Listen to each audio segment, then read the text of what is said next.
Welcome to the Wally Show Aftercast. Those things we didn't get to during the course of the show today, including a big, huge thank you to potties that showed up during our Wave and Support Drive. Kept seeing potties come through. Potty. Love that. That makes a difference, man. So thank you for helping out and saying, yeah, because like our people look at that stuff and like, oh, wow, your potties are really active even here helping support the ministry, and it makes a difference. So thank you so much. We ended up at over 102%. This is great. We get to keep our jobs. Yeah, so thank you very much. We're not kidding about that. Which goes to my next point, why Gavin is not here. I know, Gavin was sick today. I was going to say he was fired. Oh, no, sorry. Yeah. I thought you were going to take him out for being sick. I'm like, you can't do that because you were sick like 2 weeks ago. And he's like, I had the same thing Betty had. I noticed he did that. You notice that? You know what? Look, wait, let me just pull up that text that he sent us. Okay, because he takes me out because he knows how I am. Right. And I had to have a pep talk with myself this morning. I had to say, Betty. Yeah. If you want to be able to take sick days, you need to allow others to be able to take sick days. Exactly. So that's why I just don't tolerate it anyway. And so then I'm good. He said, hey, are you guys good if I take a sick day tomorrow? Whatever you had a couple weeks ago, Betty. Yeah. And what's running around Nashville caught up with me. Yeah. Congestion and a fever today. Yeah. So what am I supposed to do? You can't say anything. I can't. Yeah, because when you're like, Wally, you always work sick and you make us work, you can't say anything. It is very true. And that's why I had to talk myself down and be like, listen, if you want to be able to take a sick day, then that's got to be the same for everybody else. And it's true. Yeah. So he can take a sick day. Yeah, he can. That's right. And it's not because his wife might have President's Day off. Yeah, exactly. It's not that. Yeah. No. We don't want his germs. It's but okay. he at least is different than you when you get the text. He's at least, hey, do you guys mind if I take the day off? Like you're like, I'm not coming in. I hate you. Okay. She doesn't feel good. Okay. And then a GIF that's just me burning down a house. Yes, exactly. Question me, and I will shank you, sir. So Gavin is out today for our first Aftercast back. So we'll get to some of the stuff that was going on. Did you see so there was the shooting that happened at the the Kansas City Chiefs celebration. This is it's so stupid. Like, you're like, yay, our city's great. We're celebrating a big victory. Let's all come together. And then some idiot decides to hurt people, and they get into a fight. So this wasn't an act of terrorism, but it was like some violence that went down between people arguing, as I understand it. So it was Kansas City fans that showed up, and there was they an altercation. Also came loaded. Yeah, so it wasn't like some random guy walked in and just started shooting everybody, which actually, it's as sad as it is, it makes me feel better. But the funny thing was, or the sad thing was, is after this, there were all these stories like about members of the Kansas City Chiefs, including Patrick Mahomes and Travis Kelce, met for dinner at a restaurant Wednesday night, just hours after the deadly shooting. Yeah, because they didn't shoot anybody. They didn't cause anybody to get shot. They had nothing to do with it. It happened. What didn't happen in front of them? It happened somewhere away. And it's like, yeah, it's a horrific thing. But you're like, what? Do we just go into hiding or mourning now? I think that's an unrealistic expectation. Was this shooting done the day of the Super Bowl, the day after? No, it was at the party afterwards. Oh, it was at the party afterwards. Yeah, it was a big thing. 1 million people downtown kind of thing. They're all on stage making presentations. Kelce's hammered out of his mind. Oh, yeah, there was a whole lot of stories about that. We'll get to that in a minute, too. But, like, so people... And one person lost their lives, and then other people were critically... It's not a joking matter. It was a serious thing. But I think to put the expectation of, these guys should have all just gone home and just mourned... I think is unrealistic. It's like paparazzi follows them and takes pictures of them and stuff like that. But they just went on with their day. Like everybody else, like everyone else that night that was at that same thing went to dinner somewhere and went to family somewhere, did something. I guess, but maybe I see it a little bit differently just because you know that the people that showed up and got shot and the one that lost their life, like they were probably big fans of these guys. Sure. And so... I don't know. There's a part of it. But you think they shouldn't, like, then when do you stop, like, go having dinner out? You know, could they go out the next day? You know, when does it stop? I don't know, but a part of me thinks that something should have been said or done or something. Oh, they all posted, like, that's what everybody does. Like, hey, prayers for families, blah, blah, blah. So everyone does that. Everyone, because that's like, you have to look like you care, or you have to look like like you're not tone deaf to what's going on. Yeah. So what you do is you quickly throw out a thing. Same like when someone dies, and then they're like, oh, you were my best friend. I love you so much. Like, they're not doing that for that person, because that person doesn't read anymore because they are unlifed, but like that, like they're doing that so that everyone else sees, oh, you commented on it. So you think that the public should have just been like, yeah, it's like, what do you like? That's not their fault. They had nothing to do with it. Well, it's the same for like the mayor or the governor or the president. I mean, they weren't involved in the past shootings, yet they have to speak on it. Well, yeah, I think it's fine if you speak on it, but to hold them to this weird standard of you shouldn't have gone out and had fun and had dinner that night.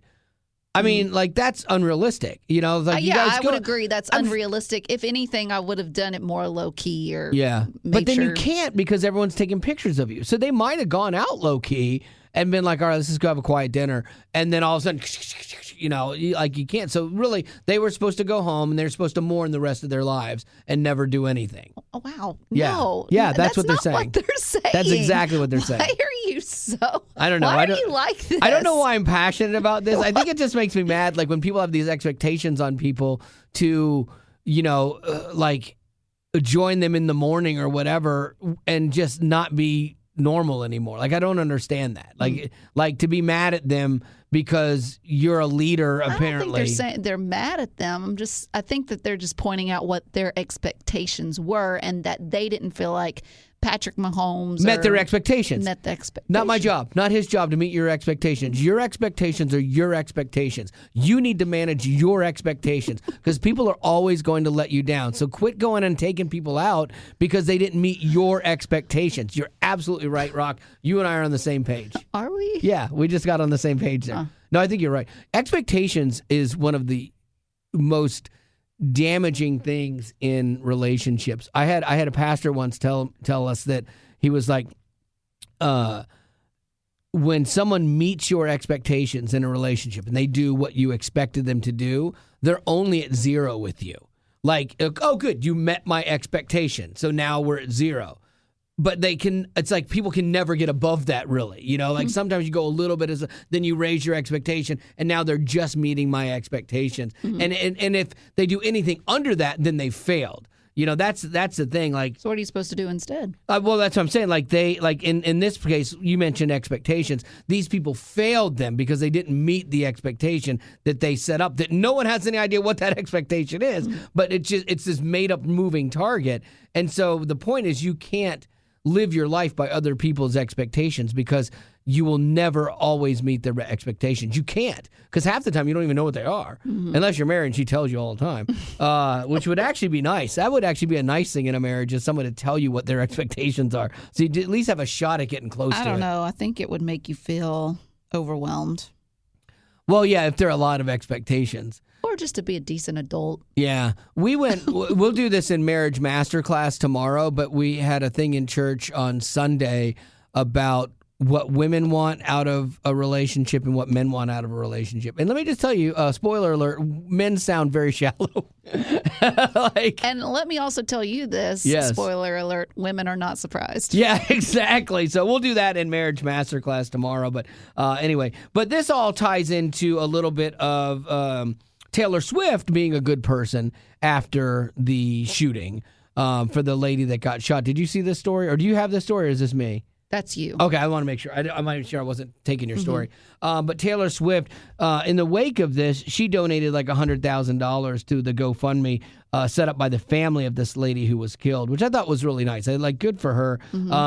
She said, sending my deepest sympathies, condolences in the wake of your devastating loss. With love, Taylor Swift. And I guess that's a lot of money. Yeah, I guess they did 2 donations, $50,000 each. From Swift, and Kelce gave money as well, and they exceeded the families. I mean, those 2 alone exceeded the family's hope of $75,000. So, wow. I mean, it's a nice thing for this family. But then Betty Rock, first thing, and I wouldn't be honest. I would not. I would be lying if I said I didn't think it too. But it's a horrible thing because you're like, only 100,000? Like, because that's what we think. I did not say you that. You did this morning. Was so you no, this morning, that. honest, truthful, you did. And we both, and I agreed with you. You said that. You said it. No, you said that. Honest, truthful, you said that. We both agreed, because I was like, because I remember I said, yeah, I know it feels bad that we judge generosity like that, but yeah, I'm like, oh, you could have done a little more. Yeah, you said that, and I was like, well, yeah.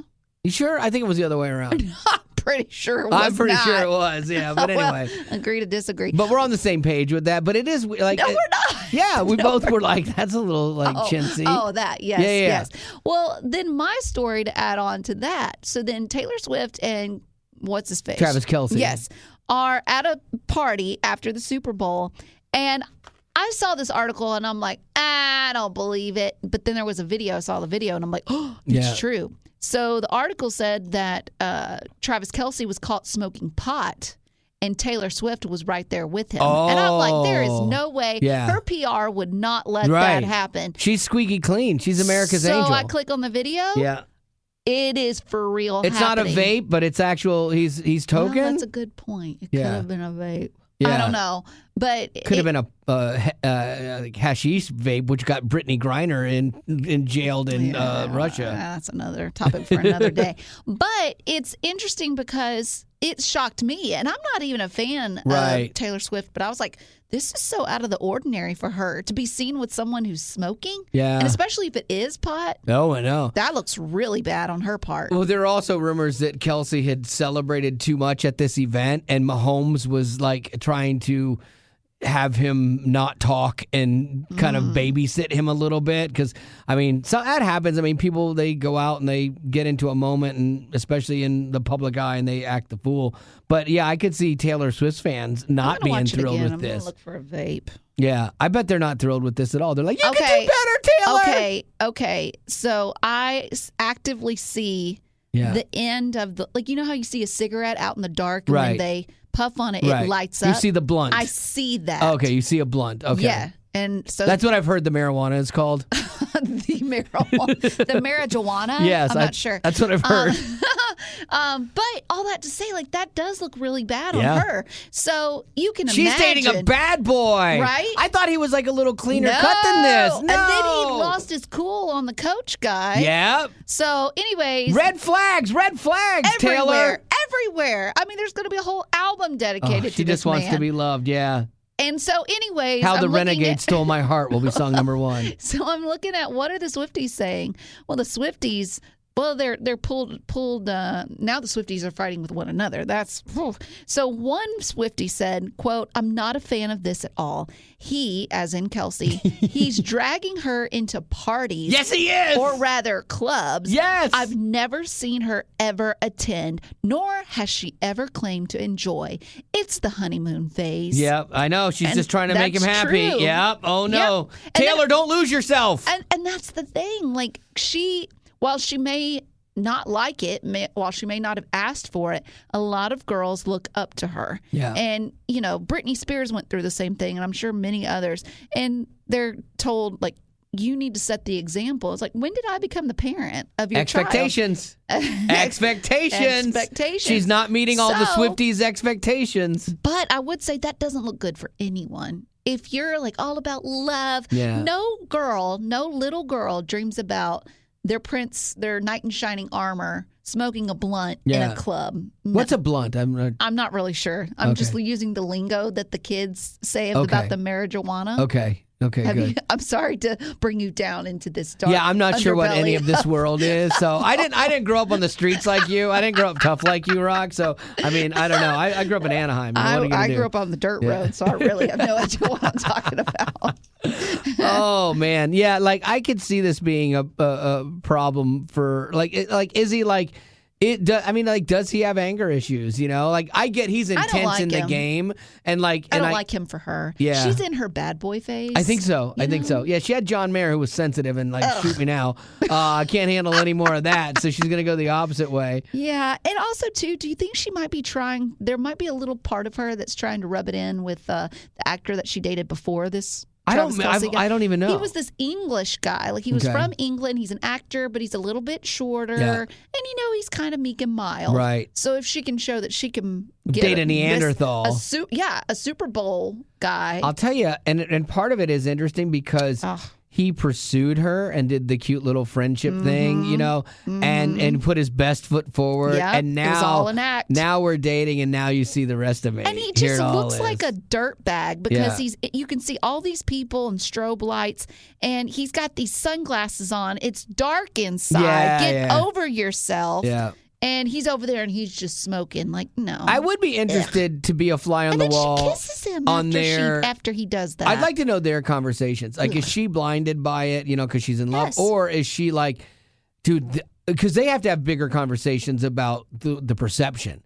Look, this is not good for my career. Yeah, exactly. And I think that's the truth because it's not going to look good on her career. It doesn't matter with him. No, because it's great on his career. Sure, he's dating this girl and do what he wants to do. Yeah. But you did notice that after he shouted at his coach, he put out an apology about. Oh, I didn't see that. He did. He put out an apology, and I think that was only because of the Swiftie situation. Probably.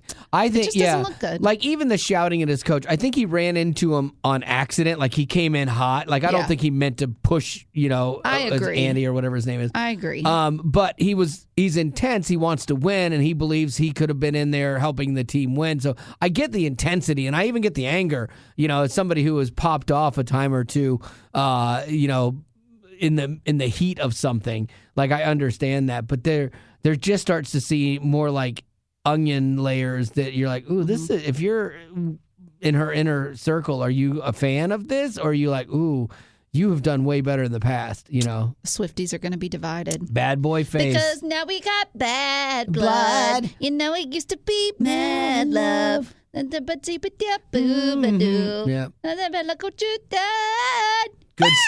Good stuff. I have. You want to do some birthdays? Because I know it'll be one of those stories that's really hard to seg for you, and you're great. And then everybody died. Well, all right, it's kind of like that. So I'll hang on to this one. Let's just do birthdays and a question. What do you say? All right. Well, Emily wants to wish her husband. Emily Blunt. No, Emily Well, I probably shouldn't say her last name. Okay. Anyways, her husband, happy birthday, said he's a Valentine's baby. So this one's kind of light. That's our fault. We apologize, potties, because we had to do support drive. Said he's a Valentine baby. He's also a wonderful husband and father and a loyal potty. Nice. Happy birthday. Excellent. Keely? Keely. That's the English accent. Oh, it's the dude? Yeah, Keeley. Keely. I think it's Keely. Yeah, I think it's Keely. Wonder if they call him Key for short. Well, I bet they do. He sounds like a key. And then Sarah is celebrated a birthday on the 16th. Happy birthday, belated birthday, Sarah. She said, I've been a potty for a couple of years now. Love it. And love the Wally Show. Please do more Facebook Lives. I rewatch the old ones all the time. Oh, my goodness. I think we have a Facebook Live coming up on the 22nd. Yes. Yes, we do. This so we Thursday. are going to have one Thursday. Okay, we should plan for that. Like support drive consumes our every being, and I don't like to think of anything coming up a week from now when I'm in support drive. So now we're out of it, and it's like, oh, we got to hunker down and figure out this week. And if you already listened to the podcast, then you know what I'm about to say. Over the weekend, Saturday, I had said on Friday after we were done on the show, I was like, I'm going to take Saturday to not speak a word. Yeah. I didn't even call anyone. Why couldn't that have been Monday? Fine, it can be. I can leave tomorrow. No, I love hearing your stories. Anyway, I didn't speak a word. Do without that. I didn't speak a word. Mm-hmm. Well, you set expectations for me that I couldn't meet. Did you leave the house and still not talk to anybody? I said. Expectations. Sorry, I lost it. What did you say? I don't know. I said, did you leave the house and not talk to somebody, or you just stayed in the house? I didn't leave at all. Not even a word to Buford or Rayford the cats. A word did not come from my mouth. Wow. It was wonderful. Like, Well, and but I did come up with a new song for my your little cats? boys. Oh, what is it? So with Buford, it's set to "You Are My Sunshine." Oh, okay. That's you nice. are my Buford, my little Buford. You make me happy when skies are gray. When skies are gray, you'll never know, boo boo, how much I love you. So please don't take my boo boo away. Oh, that's cute. Yeah. You and are then, my Buford, my only Buford. No, my little Buford. My little Buford. Yeah. I loved you until Stop. Rayford came. Now not you're true. second best in this house. Oh, please, so Buford, go away. That's rude. I have one for Rayford, but I'm not. No, I'd love to hear it. I don't want to sing it for you. No, I'd love to hear it. No, I've updated my song. No, I'm not. Oh, go ahead, sing it. Sasha McSashin scene. I've updated. Like, oh, you have. Yeah, I'm like. Now I'm trying to think about how it goes. Sasha, she's the prettiest kitty that I've ever seen. You've heard this one, Sasha McSashin scene. Oh yeah, she's Sasha McSashin scene, prettiest kitty that I've ever seen. Sasha Bear. Ooh, Sasha Bear. What? Sasha Bear. Sasha Bear. Sasha Bear. What? Like that's what I do now to her. That's it. Yeah, I added to it, and she's like, she likes the woo, like Sasha Bear. Woo, Sasha Bear. Sasha Bear. What? Sasha Bear. Sasha Bear. Sasha Bear. Sasha Bear. I make it all dancey and like kind of house. Nice. Yeah. Okay, She has little glow sticks. I'll sing for you my Rayford song. Okay, good. Okay. He is my Rayford, little Rayford Allen. He is not small, and he is not tall, but he's my Rayford, my little Rayford Allen, and I love him so. I never let Sims go. Oh, no. Oh, let Sims go. That's nice. Yeah. And you make fun of me for saying choochies instead of cookies. Because you're a grown man in his mid-50s. That's ridiculous. I do love choochies. Please stop saying that. It gives me the creeps. You are my choochie. Question All right, go. from Emily. Emily! Would you rather live underwater Yes. or in space? Ooh, tough call. Because both of them give you like that feeling of weightlessness. And both of them, no oxygen. Yeah, space is very unforgiving. Boy, but you would see... This is tough because you would see more like animal life under the sea. More, you would. That's under the sea. Any animal life. Yeah, in exactly. Space. Like, but you would see like stars in the heavens, and that would feel pretty huge. Oof. I'm gonna pick water. Yeah. Okay. Why? Because great question. Space seems a bit too dark and a bit too vast and a bit too cold. And a bit too lonely. Sure. Whereas with water, I could make friends with some of the animal creatures. Right. And I'd have killer hair. Yeah, that's true. But in water, if you're staying underneath the ocean, you have gravity. Like if you're in a bubble. But in a spaceship, you don't have gravity, so you're floating, which I can't even imagine how cool that would be to be floating all the time. Yeah, but then there's going to be problems like when you're trying to eat or go to the bathroom. The bathroom is an issue. Like that, it's a big issue. That is a thing. You have to strap yourself to a toilet, which is seatbelt yourself. You do. They literally seatbelt themselves in, and there's a docking thing. What happens to your waist? Yes. If you're strapped in, you can't strap in your waist, right? Right. No. What happens? It's like a vacuum tube. It's like it sucks it out. It does. Well, you have to do a little bit of work. But it evacuates it into a thing, and I don't know if they still shoot it out into space or not. No, yeah, because it freezes. You could get hit by a flying. Yeah, that would be my luck. I'd finally go to space. I'm like, oh my gosh, this is great! Right in my face, like, all right, which astronaut did that? Yeah, that'd be my luck. I would have to get a photo.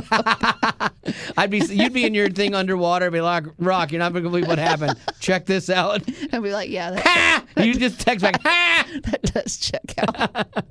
All right. I think that's going to have to do it for our Aftercast. Thank you for being a potty. And again, if you supported us during our support drive, thank you for that as well. You guys are the best.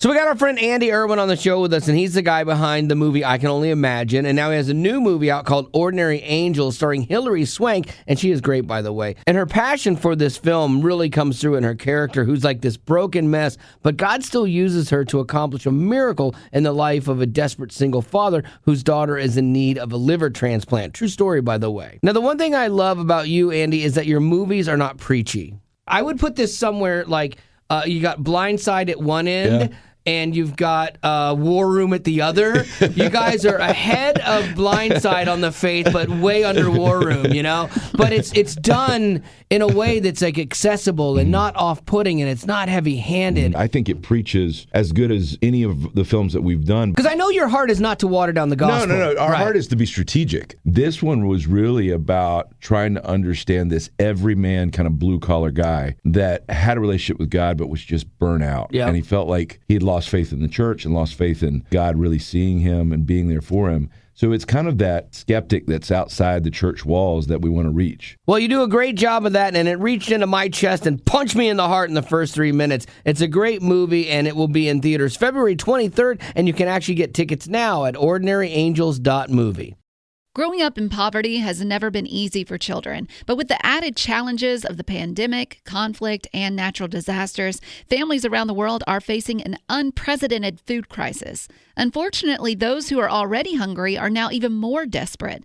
But by sponsoring a child through compassion, you can help provide life-sustaining essentials such as food and clean water. And with your compassionate support, that child can not only survive, but also flourish. You can find out how and choose a child to sponsor when you click on the compassion banner at wayfm.com.